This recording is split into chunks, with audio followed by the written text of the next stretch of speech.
In the year 1267, Rabbi Moses ben Nachman, also known as the Ramban, was asked to face a converted Jew who called himself Pablo Cristiani in a great debate that was held in front of King James of Aragon and all of the clerics of the Catholic Church. The judge as to the merits of the debate was going to be King James himself, who was a devout Catholic, but a very fair-minded person. At the end of the debate, the Ramban was awarded a large gift of money, and the king said, "I have never met a person who could defend a wrong ideology so well."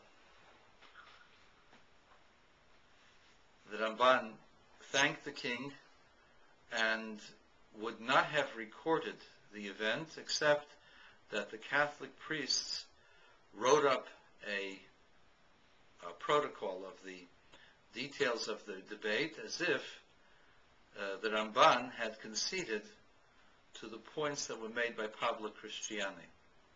And the Ramban, Rabbi Moses, was forced to write up a synopsis clarifying how the arguments of Pablo made no sense.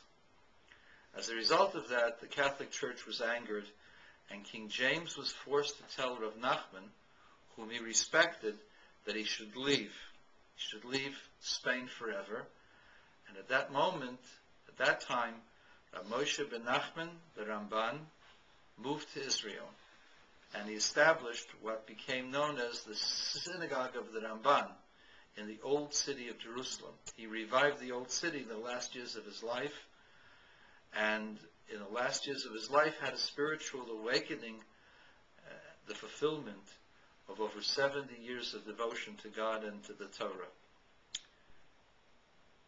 Before he left Spain, he noticed among the clerics a young man who had been his student. And as he was leaving, and obviously had defeated Pablo Cristiani in the debate, he turned to the young man and he said to him, "You are my student. Don't you see that this is false? How could you have made the error and become a Christian?" And the young man said to him, "Rabbi, I decided to seek out my own ways because you lied to me." "I lied to you? When?" "Well, when I was studying Chumash with you, the Torah with you, you stated that the entire history of the Jewish people is mentioned in the section called Ha'azino. And every Jew has his destiny and his history found in that verse. You said that to me so seriously that I began to try to find myself in Ha'azino. And I tried for years to no avail. And therefore I decided, after a fruitless search, that you had lied to me. And this was all not true. And therefore I had to seek out my own truth elsewhere." The Rambam said, "I lied to you? I did not lie. All of the Jewish people, their history lies in Parshas Ha'azino. It's only that you have to know how to discover it." "What is your name?" "You don't remember?" "No. My name is Avner." "Avner." "Very well," said the Ramban. "There's a verse in Ha'azino that goes as follows: Omarti af ehem, ashbiso me enosh zichram. I said I will scatter them. I will make them lost from the memory of man. If you take the third letter of each of these 6 words, you will find 5 words.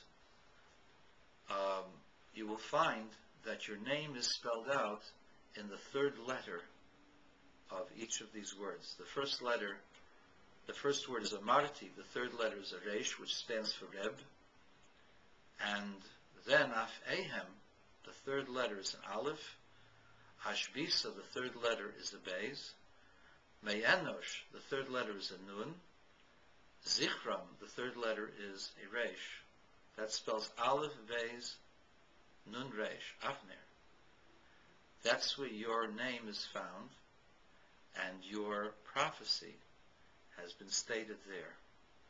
The young man was shocked that a name of a Jew could be written in a clear pattern like that, and immediately began to examine his ways. And that night he left the church, never to be known again. His whereabouts unknown. Interestingly, the Torah doesn't just say a 4-word sentence, but a 5-word sentence, because the introduction to his name is a Resh, Reb Avner. Why is the introduction to his name Reb Avner?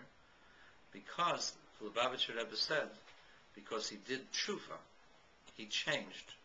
Upon realizing his error, he changed and left. And when he left and became a Baal Tshuva, a returnee to God, a Baal Tshuva, a returnee, is greater than a tzaddik, greater than a holy man. And so the Torah gives him the title Reb, just as the Torah in the Talmud Avodah Zarah gives Elazar ben Durdaya, who was the most immoral man of his generation, gives him a title Rebbe Elazar ben Durdaya, teacher Elazar ben Durdaya. Why? Because in the process of doing tshuva, in the process of changing one's life, one becomes the teacher for those who can follow along, and he becomes the paradigm for those in the future. His name was Avner. The Torah calls him Reb Avner. His history is found encoded in the Torah in clear, precise code. Maybe we can't find our name in the Torah, but the truth is, all Jewish people, and for that matter, all men and women, all individuals, their names are found encoded in the Torah, as well as their histories. But we have to remember, it's our choice whether we will be Avner or Reb Avner, whether we choose the path of destruction or the path of tshuva, return. It's up to us.